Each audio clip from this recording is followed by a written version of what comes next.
The Boundaries Guardian. The grand cartography halls of the Galactic Assembly stretched for miles, their crystalline walls adorned with three-dimensional star maps of breathtaking detail.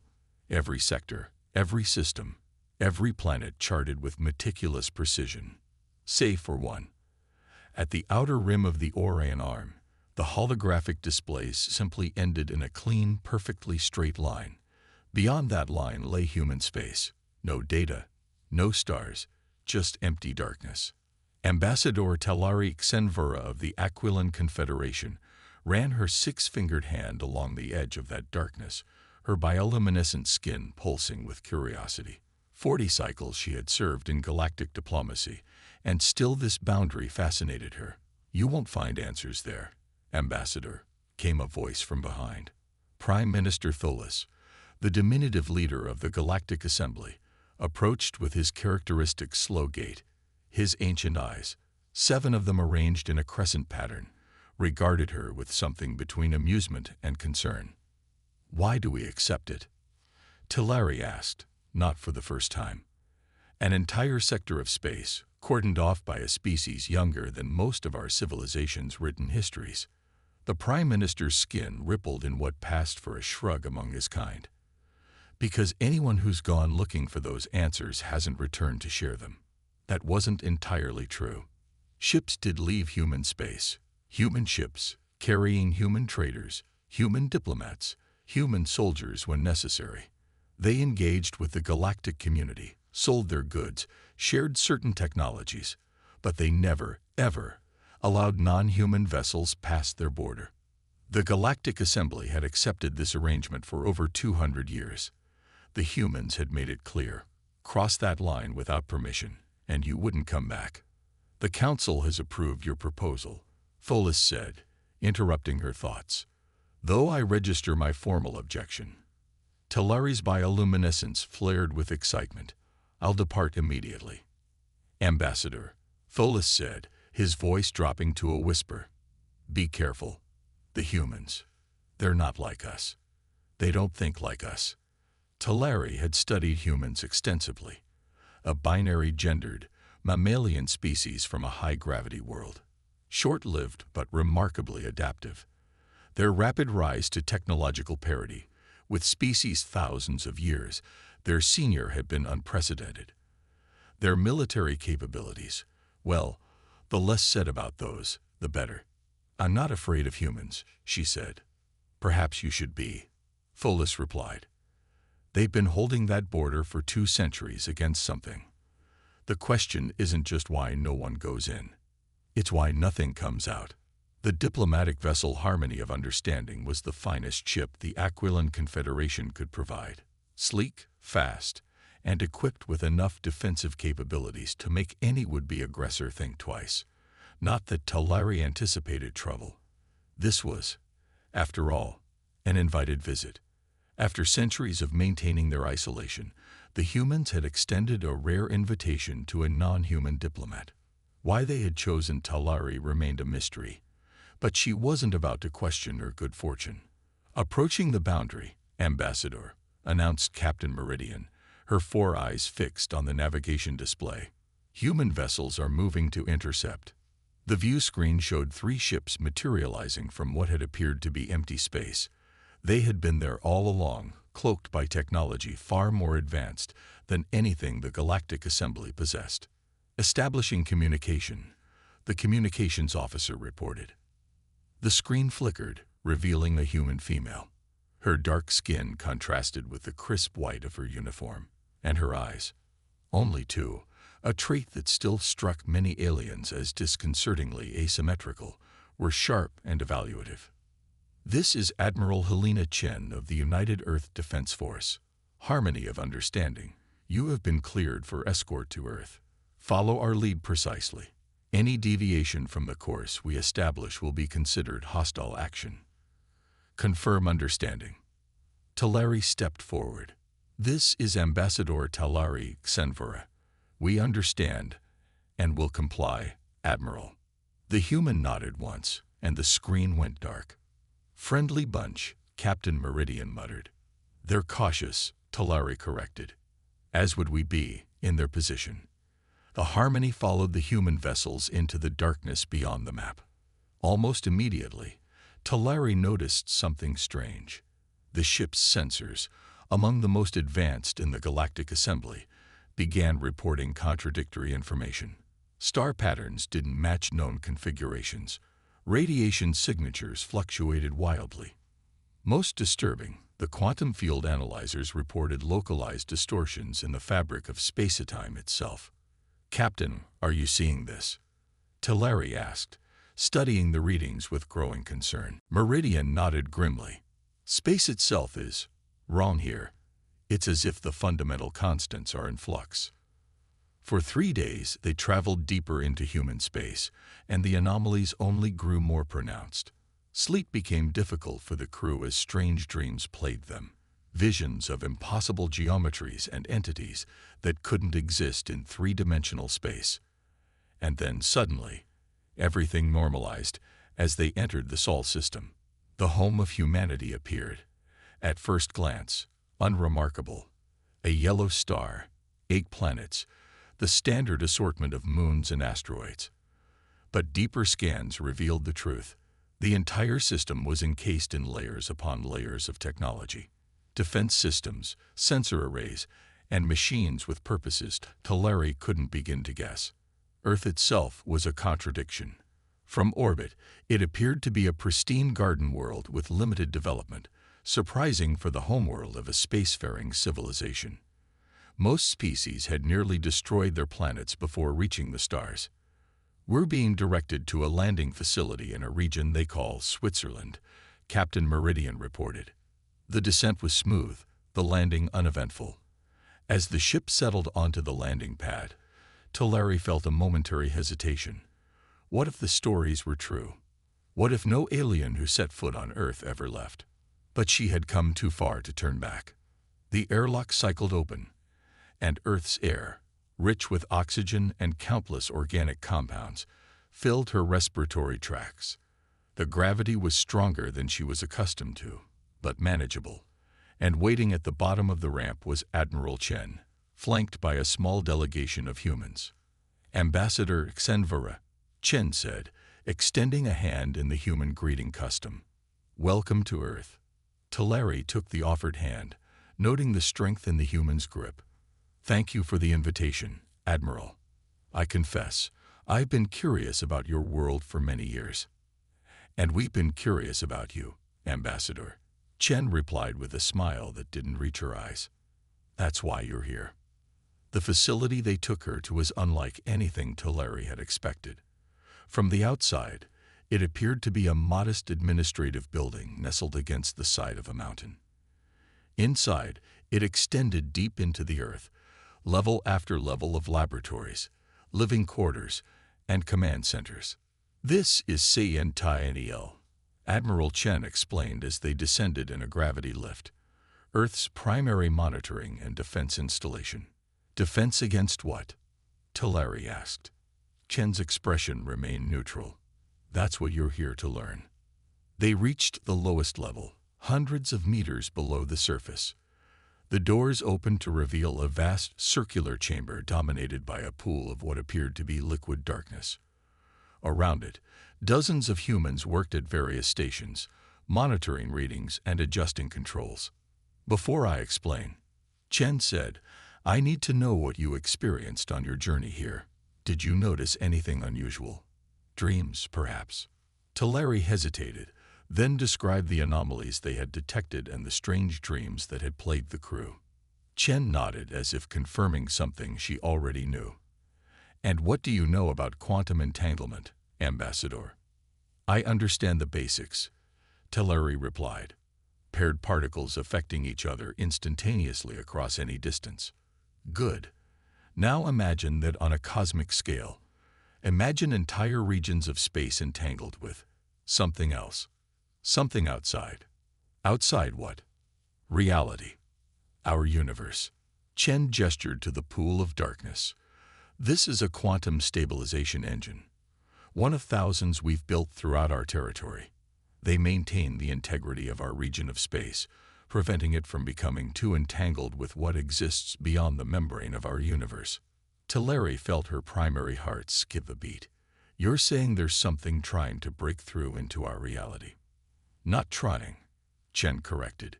Succeeding. Slowly, incrementally, but inevitably. We call them the Void Walkers, though that's just a term to help us conceptualize something fundamentally beyond comprehension. And you're, what? Fighting them.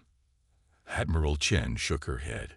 You can't fight something that exists in dimensions your weapons can't reach.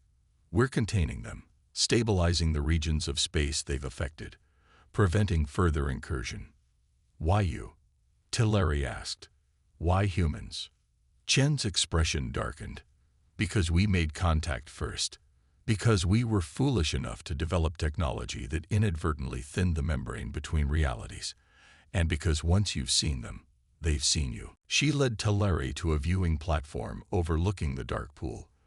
Look closely, Ambassador. Tell me what you see. Teleri peered into the darkness. At first, there was nothing, just an absence of light. Then patterns began to emerge, movements that weren't quite movements, shapes that weren't quite shapes. And as she watched, she felt a terrible pressure building in her mind, as if something vast and incomprehensible was pressing against the inside of her skull. That's enough, Chen said sharply, pulling her back. Any longer and you risk permanent psychological damage. Teleri staggered, her bioluminescence flickering erratically. What? What are they? We don't know. Entities from another reality, perhaps, or something that existed before our universe formed and was locked outside when the fundamental forces separated. All we know is that they want in, and if they succeed, everything we know, matter, energy, life itself, will be fundamentally altered in ways we cannot survive. Teleri struggled to process this information. It seemed impossible, the stuff of primitive superstition, not scientific reality. And yet, she had seen something, felt something. Why tell me this? Why now, after centuries of isolation? Admiral Chen's expression was grim. Because the containment is failing. The incursions are becoming more frequent, more severe. We've held the line alone for 200 years, but we can't do it anymore. We need help, Ambassador. We need the resources and knowledge of the entire galactic community. And if we refuse, then in approximately 30 years, there won't be a galaxy left to save. The Void Walkers. Teleri couldn't sleep. Every time she closed her eyes, she saw the patterns in the darkness, felt the pressure of something vast and ancient trying to push its way into her consciousness. Instead, she sat in her quarters, reviewing the data the humans had provided. It was simultaneously too much and not enough. Technical specifications for quantum stabilization engines, historical records of human first contact with the entities they called Void Walkers, medical documentation of the psychological effects of exposure, but nothing that explained what these entities actually were, where they came from, or what they wanted. If they wanted anything at all, perhaps they were simply a force of nature, like gravity or entropy, mindlessly following the path of least resistance into our reality. A soft chime announced a visitor. The door slid open to reveal Admiral Chen, looking as exhausted as Teleri felt. May I join you? The human asked. Teleri gestured to an empty chair. I have questions. I'd be concerned if you didn't. Chen settled into the chair with a sigh. But I should warn you, I may not have answers. Start with this. Why me? Why the Aquilan Confederation? Your species' neural structure, Chen replied without hesitation. Your brain chemistry makes you more resistant to the psychological effects of Void Walker exposure than most species we've studied. And your confederation controls the largest repository of pre-FTL historical records in the galaxy. You think the answer is in our ancient history. We think the Void Walkers have attempted incursion before. Long before humans achieved spaceflight, long before most of the current galactic powers existed. Teleri's bioluminescence pulsed with surprise. You believe my ancestors encountered these entities? We believe every sentient species has encountered them at some point in their evolution. We believe the Void Walkers are why so many species have similar myths about monsters from beyond, about darkness and chaos threatening to consume reality. It was a disturbing thought that the primal fears embedded in nearly every culture might have a common and very real origin. "There's something else," Teleri said. "Something you're not telling me." Chen was silent for a long moment. "We believe the current increase in incursion activity is not random. We believe they're responding to something. Someone. Who? We don't know. But we've detected communication attempts. Deliberate efforts by someone or something in our reality to make contact with what exists beyond." The implication was clear and horrifying. Someone was trying to invite the Void Walkers in. The emergency came without warning. Alarms blared throughout the facility, and Chen's communication device erupted with frantic voices. "We need to move," the Admiral said, already heading for the door. "There's been a breach." They raced through the corridors to the command center, where chaos reigned. Screens showed a swirling vortex of darkness forming over a location identified as Siberia. "Status report," Chen demanded.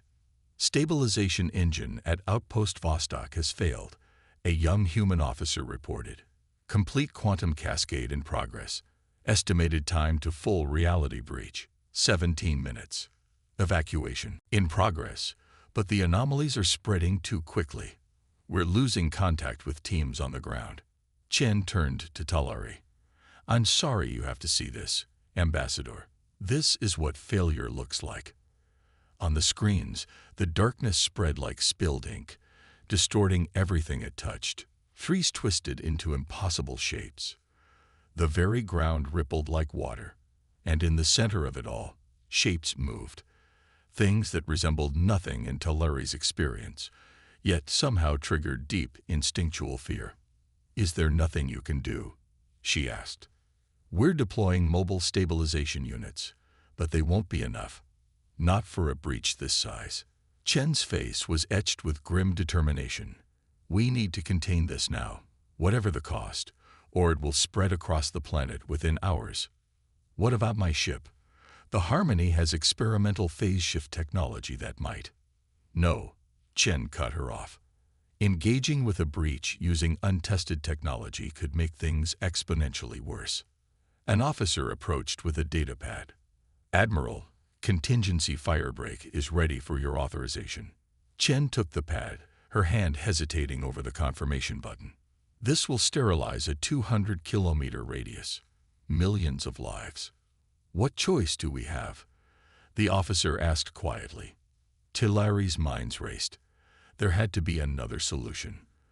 The quantum stabilization engines worked by reinforcing the natural barriers between realities, preventing entanglement. If the breach was like a tear in fabric, they needed something to stitch it closed. "Your stabilization engines," she said suddenly. "They generate a field that suppresses quantum entanglement, correct?" Chen nodded. "Simplified, but yes. The Harmony doesn't have phase shift technology. That was a simplification for your scientists. What we have is a probability drive. It functions by temporarily shifting our ship into a state of quantum superposition." Understanding dawned in Chen's eyes. "You could generate an anti-entanglement field from within the breach." "Theoretically, it would require reconfiguring the drive to project rather than contain the field. But it would be suicide," Chen interrupted.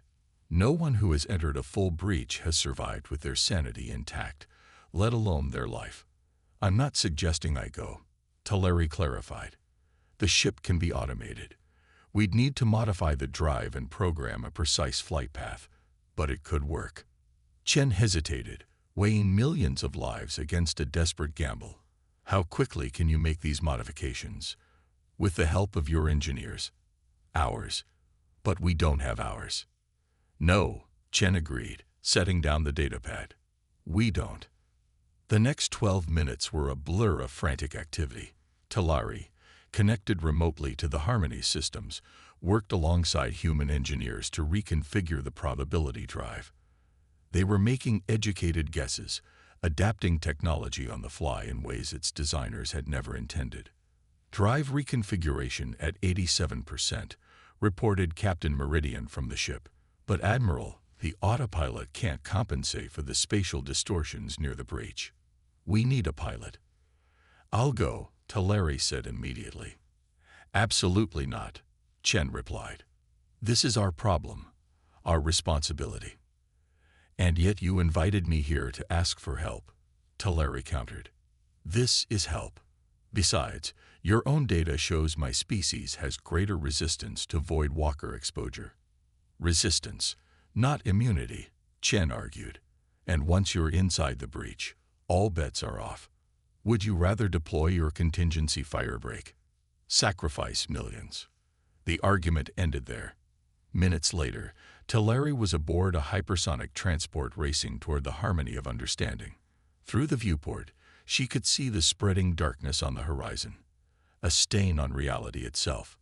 Captain Meridian met her at the airlock, visibly distressed.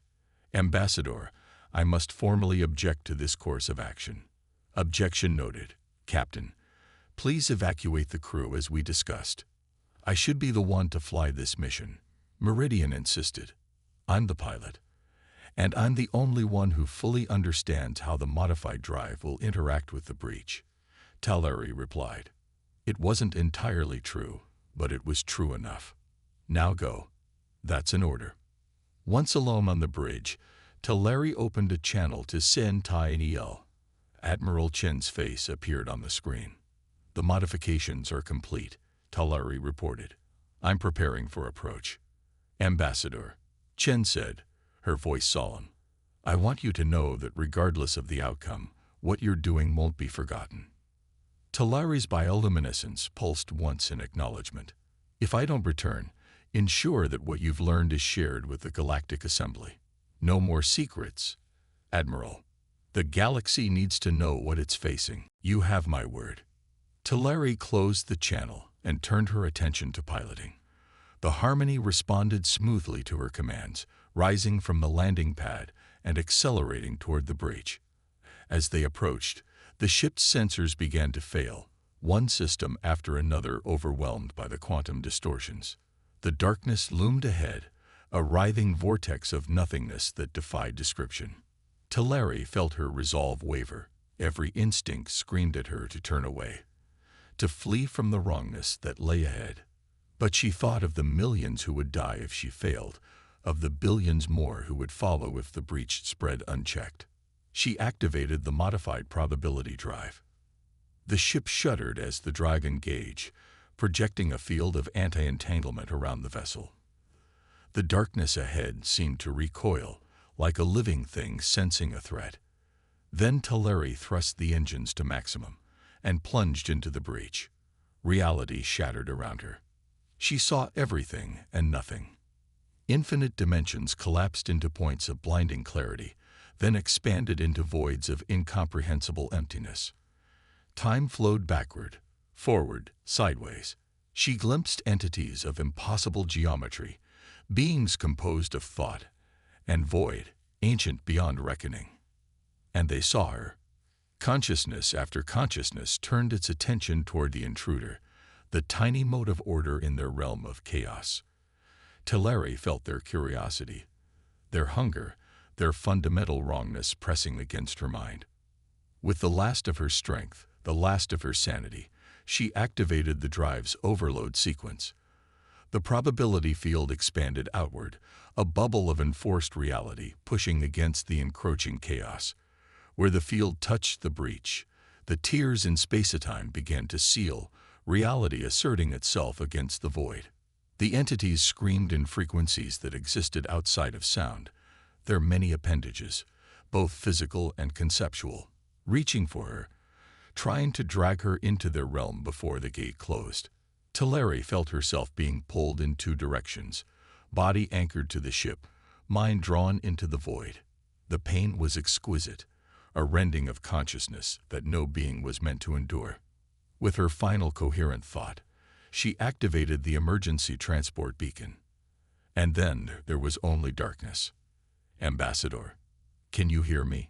The voice came from very far away, filtering through layers of confusion and pain. Teleri struggled to open her eyes, to remember who and what she was. Slowly, the world resolved around her. She was in a medical facility. Admiral Chen stood by her bedside, flanked by human doctors. What? Teleri's voice was harassed. What happened? You succeeded, Chen said simply. The breach is closed. The transport beam pulled you out just before the harmony was lost. Teleri tried to process this information, but her thoughts were fragmented, scattered. The Void Walkers? Contained for now. Your probability drive created a quantum scar, a region of space that's highly resistant to further breaches. It's given us time. How much time? Enough to implement new containment protocols. Enough to begin sharing what we know with the rest of the galaxy. Chen's expression was solemn. You paid a high price for that time, Ambassador. Teleri tried to rise, only to discover she couldn't feel her limbs. What's wrong with me? The human doctor stepped forward. You suffered severe neurological trauma from exposure to the breach. We've stabilized your condition, but the damage is extensive. Will I recover? The silence that followed was answer enough. Your ship is preparing to return you to Aquilan space, Chen said gently. Our medical team will accompany you, share everything we know about treating Void Walker exposure. Teleri's bioluminescence flickered weakly. Did you learn anything from the breach? Chen hesitated. Yes. We confirmed our suspicion that someone is attempting to communicate with the Void Walkers to facilitate a larger incursion. Who? We don't know yet, but we will find them. Chen's expression hardened. And when we do, they will answer for their actions. 3 months later, the Galactic Assembly convened an extraordinary session. The chamber was filled to capacity, representatives from every member species in attendance. Prime Minister Tholis presided, his ancient eyes grave as he called the session to order. Ambassador Teleri Xenvera entered in a mobility chair, her once vibrant bioluminescence now faint and erratic. Beside her walked Admiral Helena Chen, the first human ever to address the assembly directly. Ambassadors, ministers, representatives, Tholis began.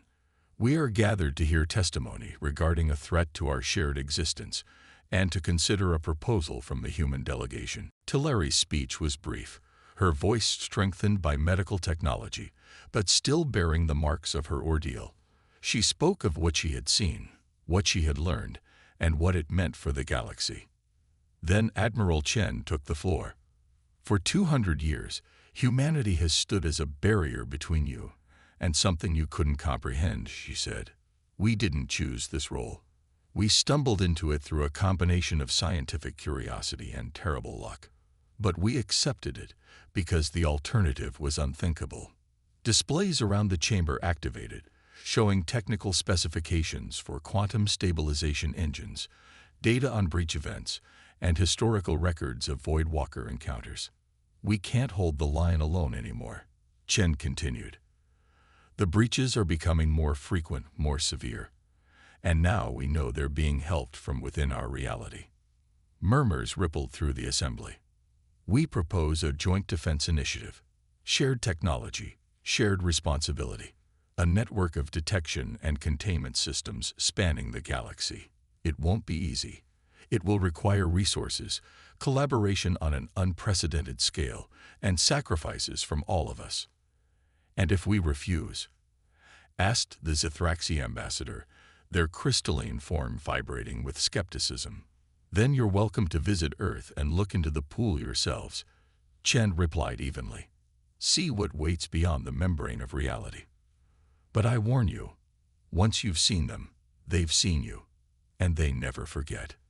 The debate that followed lasted for days. Arguments about resources, about sovereignty, about the very credibility of the human claims. But in the end, the evidence was too compelling, the stakes too high. The Galactic Barrier Initiative was approved by a narrow margin. As the assembly dispersed, Teleri found Admiral Chen standing alone by the Grand Star map. The holographic display had been updated. Human space was no longer shrouded in darkness, but illuminated in full detail, including the network of stabilization engines that maintained reality's integrity. Will it be enough? Talari asked, her mobility chair gliding to a stop beside the human. Chen considered the question. If we find whoever is helping the Voidwalkers? Maybe. If not, she shrugged. We'll fight anyway. That's what humans do. That's what all sentient life does, Talari corrected. Fights to survive, to protect what matters. Yes, Chen agreed. I'm beginning to see that. Together they looked at the map, at the vast galaxy they had sworn to defend against a darkness older than time itself. The border that had once separated human space from the rest of the galaxy was gone, replaced by a new understanding that some boundaries weren't meant to keep others out, but to keep something far worse in. And for the first time in centuries, humanity no longer stood watch alone. 44.